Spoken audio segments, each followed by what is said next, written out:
O vídeo já vai começar, mas antes, não se esqueça de se inscrever e ativar as notificações.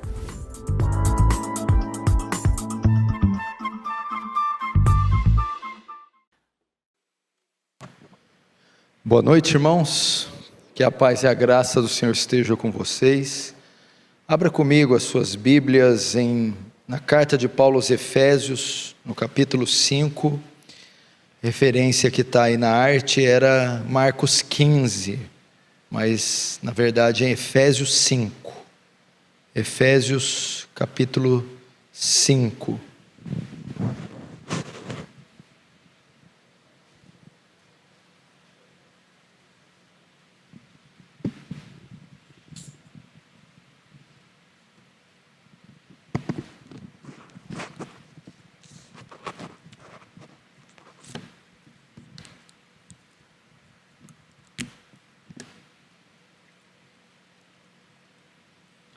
Vamos fazer a leitura a partir dos versos de número 25. Diz assim a palavra do Senhor: Maridos, amai vossa mulher, como também Cristo amou a igreja, e a si mesmo se entregou por ela, para que a santificasse, tendo-a purificado por meio da lavagem de água pela palavra, para apresentar a si mesmo igreja gloriosa, sem mácula nem ruga, nem coisa semelhante, porém santa, sem defeito.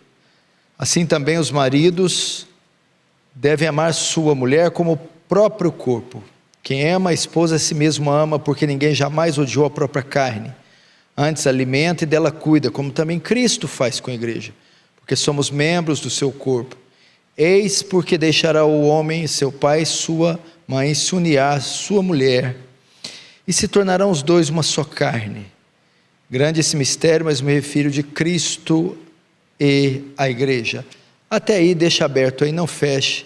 Feche apenas os olhos para uma rápida oração. Pai Santo, que haja graça do Senhor enchendo todo esse local, levando mentes e corações cativos à Tua palavra. Que haja temor e tremor diante daquele que é 3 vezes santo. Traz iluminação ao texto. Traz quebrantamento ao nosso coração. Glorifica Teu nome essa noite, é o nosso pedido, em nome de Jesus. Amém.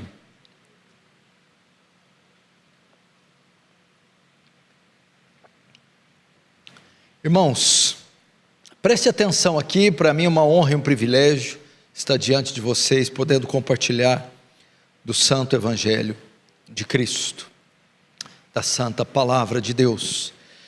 Nós estamos em um culto que vai tratar sobre missões, sobre a obra missionária evangelística, o dever da igreja em anunciar a boa nova, tanto de forma individual quanto coletiva. E muitos de nós precisamos de motivação para fazer isso. Não só motivação para compartilhar o Evangelho, motivação para fazer missões, motivação para fazer a obra de Deus, mas também nós precisamos de motivação para a nossa vida cristã, para a nossa jornada cristã, para o nosso dia a dia cristão. Muitos de nós precisamos disso, motivação para orar, para meditar nas Escrituras, para nos santificar, para dar bom testemunho, motivação para uma série de coisas no tocante à fé cristã. E não é incomum aos tempos de hoje notarmos entre o povo de Deus desânimo, frieza, fraqueza e indiferença quanto à nossa fé. Então o que nós fazemos, o que muitas igrejas fazem, pastores, o que muitos irmãos promovem, começam a promover situações ou eventos com a finalidade de motivar a igreja.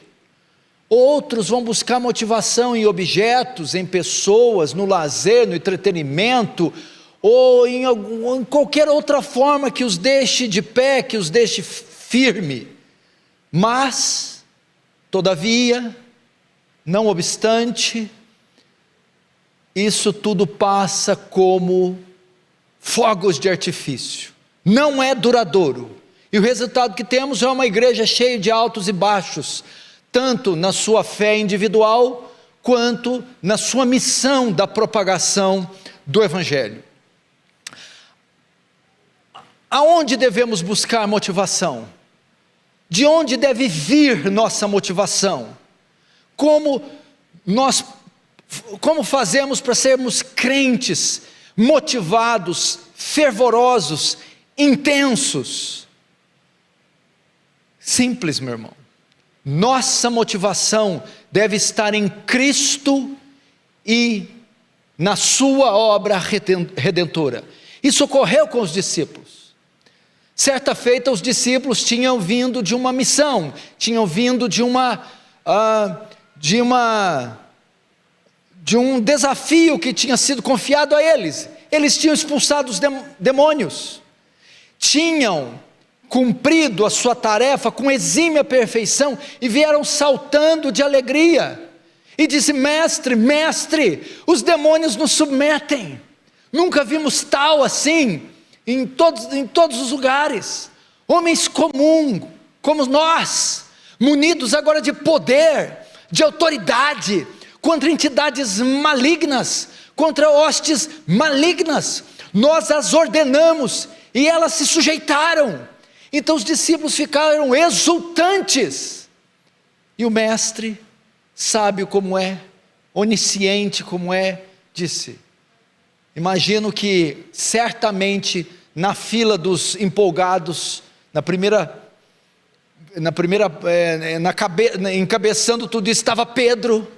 E Jesus disse: Pedro, queridos apóstolos, não vos alegrai porque os demônios vos submetem. O que Jesus está dizendo aqui? Que a nossa motivação não pode vir da nossa performance, da eficácia dos nossos sermões, do resultado das nossas obras, do nosso ofício, do nosso ministério. Não se alegrem por conta dessas coisas. Antes, alegrai-vos, porque o vosso nome está rolado aos céus. Se alegrem por ter sido redimidos, perdoados, reconciliados, regenerados, salvos. Ou seja, se alegrem pelo que Cristo fez, pela pessoa de Cristo e por sua obra, que Ele ainda viria a realizar. Trazendo para nós, essa deve ser a nossa motivação, Cristo e a sua obra. Entrando agora no texto, Paulo está instruindo os crentes de Efésios sobre as relações de marido e mulher. Esse trecho, essa porção da epístola é destinada para falar de matrimônio, é destinada para falar da relação do marido com a esposa. E para isso, para ensinar os efésios com relação ao matrimônio, ele usa como modelo o que Cristo fez pela sua igreja, a relação de Cristo com a sua igreja. E aqui nessa descrição de Paulo, ensinando os efésios sobre casamento e usando o modelo de Cristo com a igreja, nós encontramos notáveis declarações do que Cristo é e fez por nós. Então encontraremos a verdadeira motivação. Vamos começar aqui vendo o que Cristo fez por nós, como o texto vai se desdobrando e revelando a obra de Cristo por nós. Primeira coisa que nós devemos enxergar aqui: Cristo tem por nós um amor incondicional. Primeira coisa que você deve saber para se motivar, a razão da sua vida, a razão da sua esperança, o amor de Cristo por nós é incondicional. Se não, vejamos o verso 25: maridos, amai vossa mulher, como também Cristo amou a igreja. Como Cristo amou a igreja. O termo grego aqui para amor era comum na época do Novo Testamento. Havia duas palavras que eram muito usadas na época do apóstolo Paulo para amor. Nós tínhamos a palavra grega eros, que era o amor carnal, o amor sensual, da onde vem o termo erótico. É o amor de hoje, é o amor do mundo de hoje, é o amor que o homem tem para a mulher hoje, é um amor carnal, sensual, erótico, um amor que visa satisfação física. A segunda palavra comumente usada na época de Paulo para amor era phileos ou philos, é o amor fraternal, é o amor entre irmãos, é da onde se origina o termo Filadélfia, é o amor fraternal, um amor que é comum entre as pessoas também desse mundo. Mas quando eles quiseram descrever o amor que Deus tem pela igreja, não havia palavra na língua grega, tiveram que criar uma palavra. Daí então que surge a palavra ágape ou agapau, que quer dizer um amor que só Deus tem, um amor que transcende o amor humano, que transcende o conceito de relação, de sentimento, de desejo até então visto. É um amor incondicional. Cristo nos amou e nos ama incondicionalmente. O que significa isso? Nós não reunimos nenhuma condição para Cristo nos amar. Ele não nos ama Ele não nos ama por causa dos nossos méritos. Ele nos ama apesar dos nossos deméritos. Romanos 5,6 diz assim: porque Cristo, quando nós ainda éramos fracos, morreu ao seu tempo pelos ímpios. Dificilmente alguém morreria por um justo, pois poderá ser que pelo bom alguém se anime a morrer. Mas, olha isso aqui, Deus prova o seu muito amor para conosco, pelo fato de Cristo ter morrido por nós, sendo nós ainda pecadores. Portanto, meu irmão, é o tipo de amor que não pode, é uma fé que não pode ser abalada, pois o amor de Cristo por nós, ou a relação de Cristo conosco, não é baseada em nossas obras. Você quer ver a expressão desse amor incondicional no Antigo Testamento? Veja então a prova desse amor. Vou tentar descrever em palavras aquilo que só Deus tem. Ezequiel 16, 4, 6 é uma ilustração de como Cristo nos achou e como Ele nos amou. E quanto ao teu nascimento, no dia que nasceste, não te foi cortado o umbigo, nem foste lavado com água para te limpar, nem tampouco foste esfregada com sal, nem envolta em faixas. Não se apiedou de ti olho algum para te fazer alguma coisa, compadecendo-te de ti. Antes, foste lançado em pleno campo, pelo nojo da tua pessoa no dia que nasceste. E eu, passando junto a ti, vi-te a revolver no teu sangue, e disse: ainda que esteja no teu sangue, vive. A figura de Ezequiel é de uma mulher grávida que dá à luz. Acontece muito isso hoje, dá à luz e não quer a criança, e nem corta o cordão umbilical. Então aquela criança com cordão, suja de placenta, é atirada no lixo. E o texto diz que estava se revolvendo, aquela criança se revolvendo, impregnada de sangue, da placenta, com cordão em um lixão. E as pessoas que passavam tinham nojo. Essa era a nossa condição, gente. Éramos imundos. Nossas obras eram trapos de imundícia. Éramos como esse bebê envolto no cordão e na placenta, jogado no lixão, e todos que passavam tapavam o nariz de nojo. Mas o texto diz que, passando eu vi te revolver no teu sangue, e te acolhi, e te enfaixei, e te tomei para mim. Não era uma criancinha, não é de loira de olhos azuis, ali bem criada.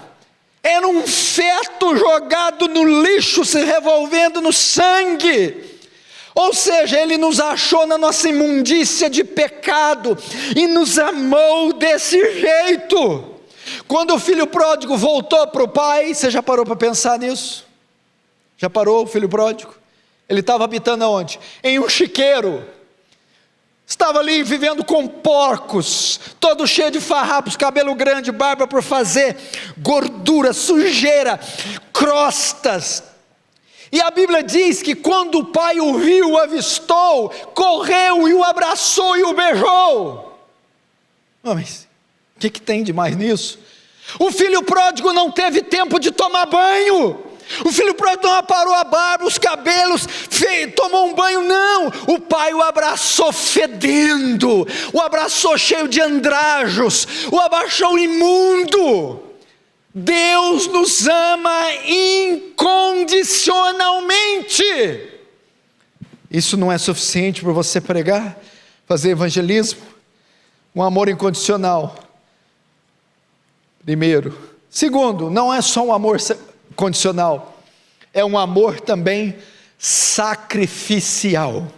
Verso 25: amou e a si mesmo se entregou por ela. Opa! Esse amor custou um sacrifício. Como é que ele demonstrou esse amor? Como que ele demonstra de forma prática, física, palpável esse amor? Deus amou o mundo de tal maneira, volta lá para o incondicional. E como ele demonstra? Que deu seu Filho unigênito, amou e a si mesmo se entregou. Esse amor custou a vida. Não é a vida de Adolf Hitler, Joseph Stalin, não é a vida de Sigmund Freud, Luís XV, é a vida do Rei dos Reis, do Senhor dos Senhores, do Cordeiro de Deus, é a vida do Deus encarnado. João 10, 11, 15, eu sou o bom pastor. O bom pastor dá a sua vida pelas ovelhas. Eu sou o bom pastor, conheço as minhas ovelhas, e das minhas ovelhas sou conhecido. Assim como o Pai me conhece, também eu conheço o Pai, e dou minha vida pelas minhas ovelhas. É um amor sacrificial. Efésios 5:2 diz: andai em amor como também Cristo vos amou e se entregou a si mesmo por nós em oferta de sacrifício a Deus como cheiro suave. É um amor sacrificial, custou a vida de Cristo.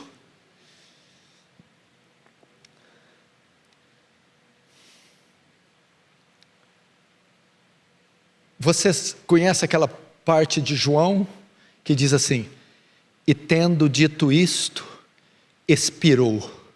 Sabe o que significa? Que um meteoro, 1 milhão de vezes maior que a Terra, 1 milhão de vezes mais pesado que a Terra, ia colidir com a Terra. Estava vindo a uma velocidade de 360 mil quilômetros por segundo, a velocidade da luz. E ao se chocar com a terra, ia pulverizar a terra.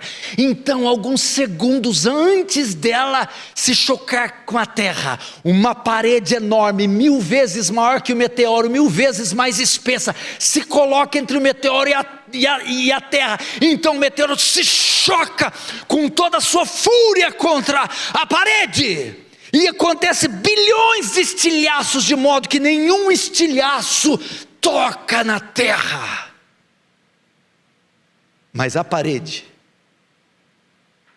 não resiste, ela se faz em 1000 pedaços.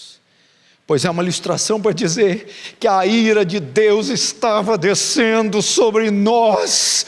Oh, meu irmão, com toda a fúria, toneladas e toneladas de ira iriam cair sobre a nossa cabeça. Mas antes de cair no alto do madeiro, ele estende um braço para um lado, um braço para o outro, e ele sofre sobre ele toda a ira. O cálice da ira de Deus é despejado, e Jesus bebe até a última gota, até a boca borra deste cálice, de forma que nenhuma gota da ira de Deus desceu sobre o seu povo.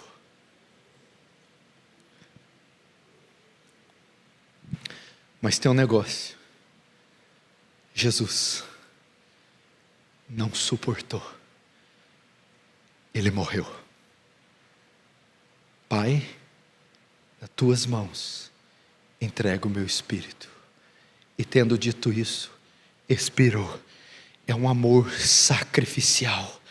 Hebreus 9:28, assim também Cristo foi oferecido uma só vez em sacrifício, para tirar os pecados de muitas pessoas. Isso não te comove? Não te motiva? É um amor que custou a vida. Terceiro, é um amor voluntário. Voluntário. O texto diz: a si mesmo se entregou. Olha que coisa tremenda, estupenda. Escute isso aqui. Isso que Cristo fez com nós sabemos que é colossal, é absurdo, é fantástico, ok? Mas uma outra coisa que deixa ainda mais grandiosa a obra de Cristo é que ninguém o obrigou a fazer isso. Ninguém o obrigou, meu irmão. O amor dele é voluntário a si mesmo. Eu me entreguei. Olha só, João 15 diz assim, João 10:18: ninguém tira a vida de mim, mas eu dou por minha espontânea vontade.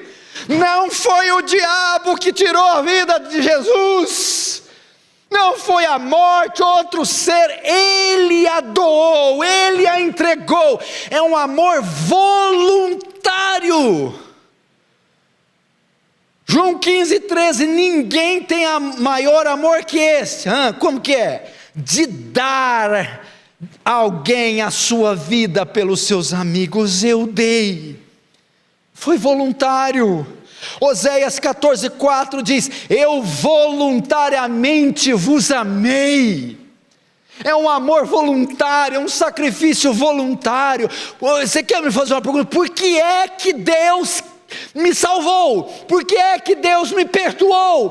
Por que é que Deus enviou o seu filho? Por que é que ele se tornou carne? Por que é que ele padeceu? Por quê? Porque ele quis.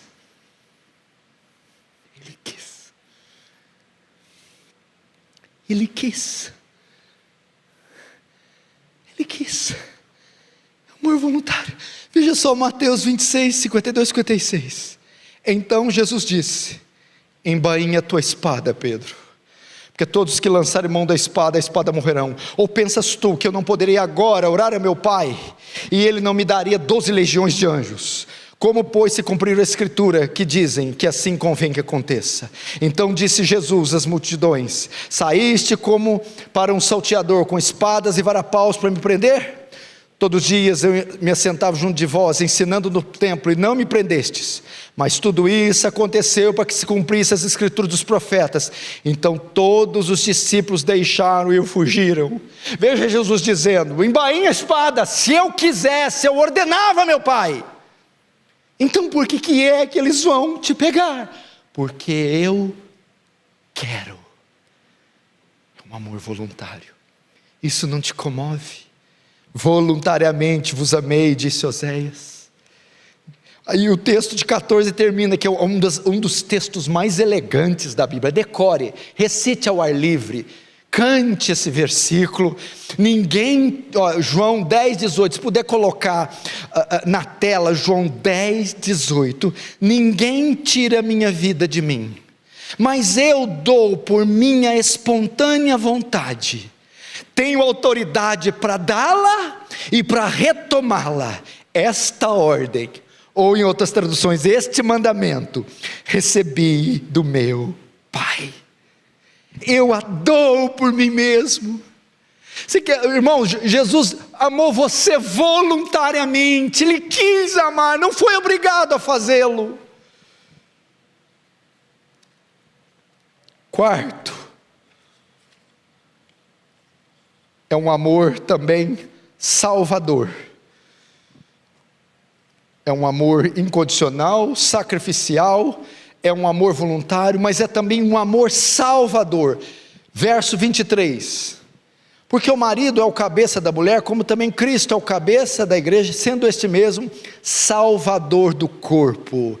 Salvador, o grego é sozo, que quer dizer resgatar alguém do perigo, da destruição. Está apontando para resgatar, salvar alguém da ira, do inferno. É um amor, meu irmão, que não só foi voluntário, não só foi como um sacrifício, não só incondicional, mas é um amor eficaz, resultou em uma obra. Ele amou e morreu de forma a nos salvar, Ele nos salvou, nos redimiu, nos reconciliou. Lucas 2:10, onde diz: e o anjo disse: não temais, porque eis que vos trago novas de grande alegria, que será para todo o povo, porque na cidade de Davi vos nasceu hoje o Salvador, que é Cristo o Senhor. João 4,42, e dizia uma mulher: já não é pelo teu dito que nós cremos, porque nós mesmos o temos ouvido e sabemos que é verdadeiramente o Cristo, o Salvador do mundo. Mateus 1, 20 e 21, Maria tua mulher, porque o que nela é gerado é do Espírito Santo, e dará luz a um filho, e chamará o seu nome Jesus, porque Ele salvará o seu povo dos seus pecados. É um amor que nos salva, é um amor que cumpre uma finalidade, um amor que atende uma ordem, é um amor eficaz naquilo que Ele veio fazer, é um amor que salva. 1 Pedro 18:19, sabendo que não foi como coisas corruptíveis, como prata ou ouro, que fosse resgatada a vossa vã maneira de viver, que por tradição recebeste os vossos pais, mas como precioso sangue de Cristo, como de um cordeiro imaculado e incontaminado. Você quer motivação maior que essa? Esses dias falaram comigo assim: pastor, se Deus já elegeu aqueles que vão salvar, para que pregar? Para que pregar? Eu respondi duas coisas. Primeiro, se ele não tivesse eleito ou elegido ninguém, não adiantava pregar. Em razão dele ter elegido o seu povo, nós temos a garantia que na hora de semear, eles abrirão o coração e se converterão ao Evangelho. Por quê? Porque Ele morreu para salvá-los. Quando Ele diz assim, na cruz: tetelestai, está consumado, pago, a dívida quitada, a obra concluída. Agora lá no 28, quando Ele ressuscita: e agora todo o poder foi me dado no céu e na terra. Quando é que te foi dado todo o poder na terra? Quando eu paguei pelo pecado do meu povo, ressuscitei dos mortos. Agora todo o poder foi me dado na terra. E depois que todo o poder foi me dado na terra, portanto ide e fazei discípulo de todas as nações, batizando em nome do Pai, do Filho e do Espírito Santo. Eis que estou convosco até a consumação dos séculos. Olha a motivação. É o que Cristo fez. Então é um amor que salva, que redime, que reconcilia. Quinto, é um amor santificador. Não é só um amor salvador. Olha que interessante isso aqui.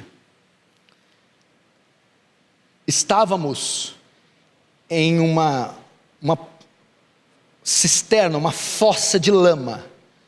Estávamos afogando, morrendo, iríamos morrer naquela lama. De repente, vem alguém e joga uma corda, e puxa, e tira você da lama e bota aqui em terreno firme. Você foi salvo, você não corre risco de morrer mais, foi salvo. mas você ainda está sujo. Depois que eu te tirei da lama, eu vou catar uma borracha, uma mangueira d'água, e vou limpar você. Que espécie de pai é esse? Seria esse, que pegasse o filho no meio do lixo, da lama, do barro, tirasse ele, salvasse ele, mas deixasse ele sujo. Cristo nos salvou, obra que ocorreu no passado, doutrina da justificação. Ele removeu a culpa do pecado, tirou-nos da lama. Entretanto, nós ainda estamos com os ídolos, os requisitos do mundo, o poder do pecado. Agora Ele vai nos limpar do pecado, doutrina que chamamos santificação.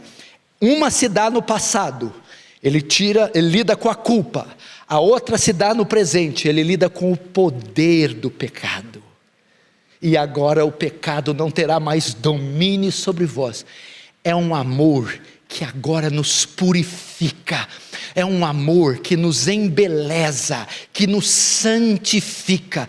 Que coisa tremenda. Olha só, Ezequiel 36 faz menção dessa promessa: vos tomarei dentre os gentios, olha lá, da lama, e vos congregarei de todas as terras, e vos trarei para essa terra. Está salvo, está justificado, mas está sujo. Então aspergirei água pura sobre vós, e ficarei purificado de todas as vossas imundícias, e de todos os vossos ídolos. É um amor completo, é um amor que não é mal acabado, é um amor que lida com a salvação nesses 3 tempos, passado, presente e vai lidar no futuro. Ele é um amor que nos santifica. Não é tremendo? O Senhor não deixa mais o pecado exercer domínio sobre nós. Talvez você fica, eu tenho muitos problemas com o pecado. A graça que justifica é a graça que santifica. Se você não está crescendo em santificação presente, significa que não correu a graça do passado, justificação. Porque a evidência que eu fui justificado no passado é que eu estou sendo santificado no presente. E Cristo, o que Ele faz? Ambas as obras. 1 Coríntios 6,11: e é que alguns têm sido, e é o que alguns têm sido, mas haveis sido lavados, mas haveis sido santificados, mas haveis sido justificados em nome do nosso Senhor Jesus e pelo Espírito do nosso Deus. E aqui Paulo dá mais um adendo: quem é o agente da santificação? O Espírito Santo, com um dos seus frutos, domínio próprio. O que é o domínio próprio? A capacidade que o Espírito nos dá de exercer autodomínio, domínio sobre as nossas faculdades, as nossas naturezas, as nossas inclinações. Elas continuam lá, elas não foi erradicada. A santificação não é a ausência do pecado, é domínio do pecado. Os desejos estão lá, só que agora há uma força que os domina, que os suprime, que os controla. Santificação é um amor que nos purifica, que nos santifica. Sexto, estou terminando, não fique nervoso e não olhe no relógio. Cada vez que você olhar, eu vou acrescentar 15 minutos na mensagem. Já foram 2 irmãos que olharam, já é meia hora a mais. Já perdeu o metrô, o trem, o Uber, qualquer outra coisa. Deixa eu ver aqui, só quanto falta. Tá, 2 tópicos eu termino. Sexto, é um amor também transformador. Verso 27. Para apresentar a si mesmo, igreja gloriosa, sem mácula, nem ruga, nem coisa semelhante, porém santa e sem defeito.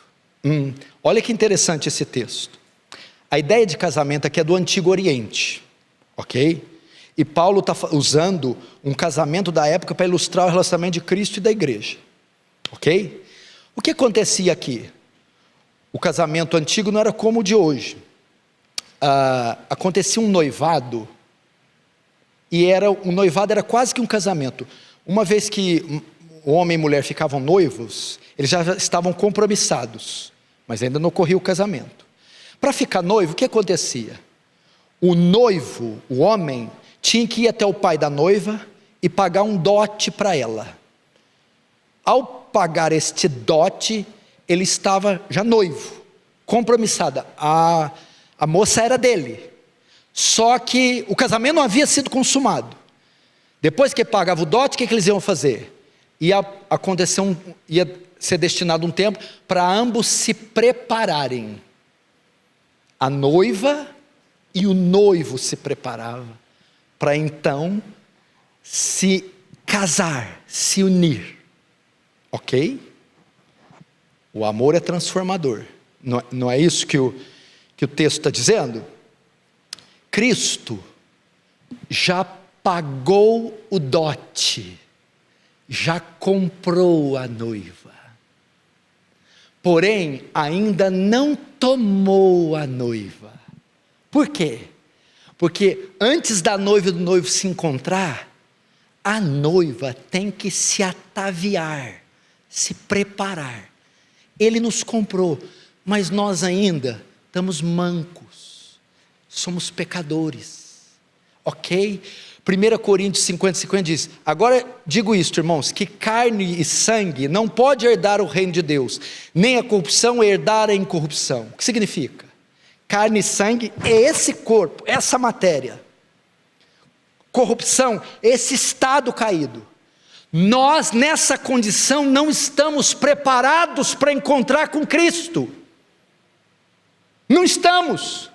Porque carne, sangue e corrupção não herdam a incorrupção. E o que acontece? O amor de Cristo é transformador, aponta para a glorificação.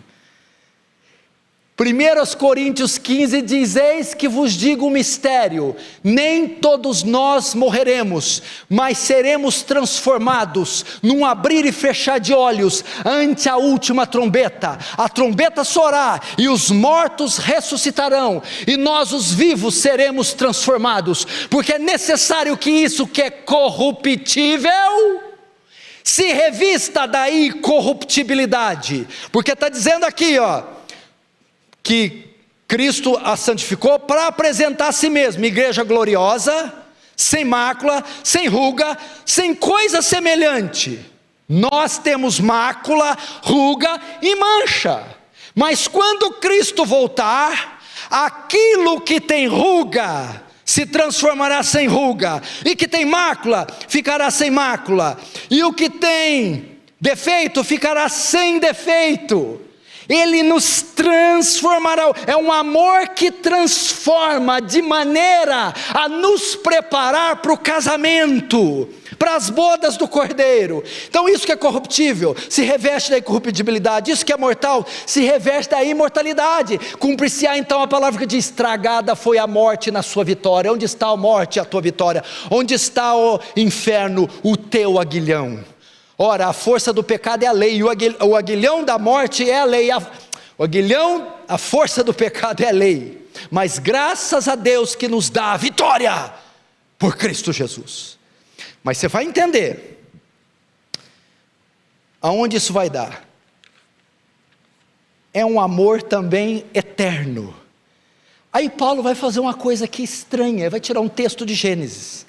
Verso 31, eis porque deixará o homem seu pai e sua mãe, se unirá à sua mulher, e tornarão os dois uma só carne. Grande esse mistério, mas refiro à igreja, e Cristo e a igreja. Esse amor é transformador, mas esse amor também é eterno. Esse texto aqui, por que Paulo emprega um texto tirado de Gênesis? Veja só, ele vai dizer que ele a lavou para transformá-la, uma igreja sem ruga e sem mácula. Eles estão noivos, carne e sangue, corrupção, não herdam incorrupção. O nosso estado não está pronto para estar nos ares, para o casamento, para a boda. É então que quando Cristo volta, Ele nos transforma. Carne, sangue e corrupção se reveste de incorrupção e de imortalidade, é transformada. E agora deixará o pai, sua mãe, e se unirá à sua mulher. O que é isso? Cristo deixa os céus, figura do pai e a mãe, sua família, e vem e agora busca a igreja transformada e a toma para se unir com ela nas bodas do Cordeiro, em um amor indissolúvel, em um amor inseparável, em um amor indestrutível, indivisível. Você precisa de motivação maior?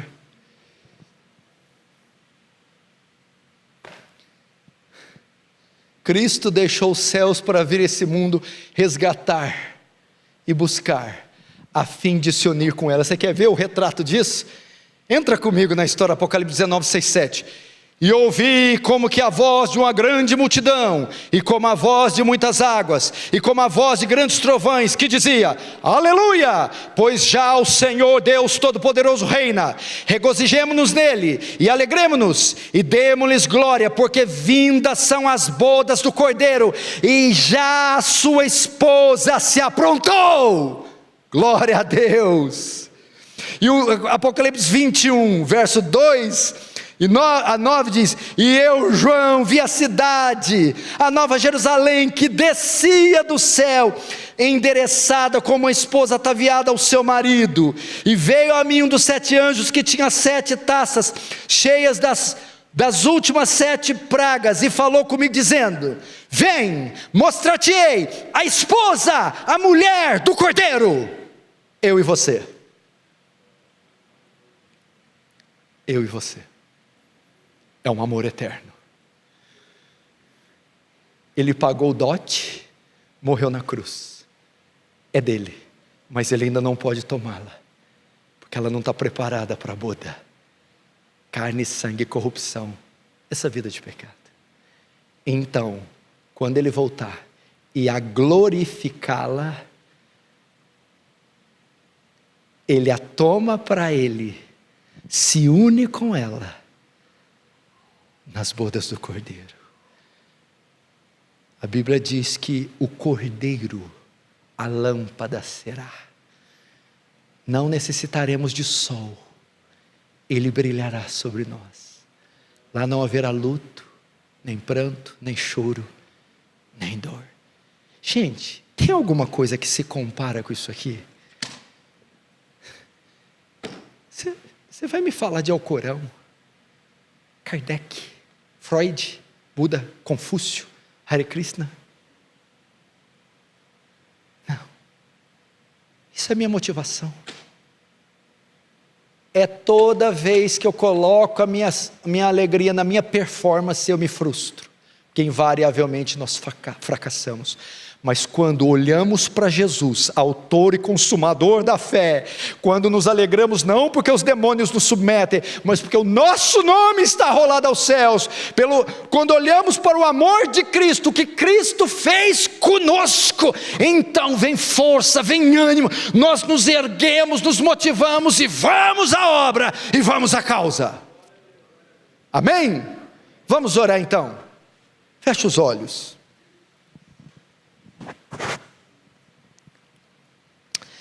Pai Santo, te agradecemos pelas obras das suas mãos e pelo que o Senhor fizeste por nós. Quer motivação maior que essa? A beleza de Cristo, a obra de Cristo, a cruz de Cristo. Que coisa gloriosa, Senhor. Ensina-nos a colocar os olhos no Teu Filho, no amor dele por nós e na obra bendita da cruz, e não necessitaremos mais de fogos de artifício, de fatores externos, nunca mais. Ser glorificado o Cordeiro bendito, em nome de Jesus, amém.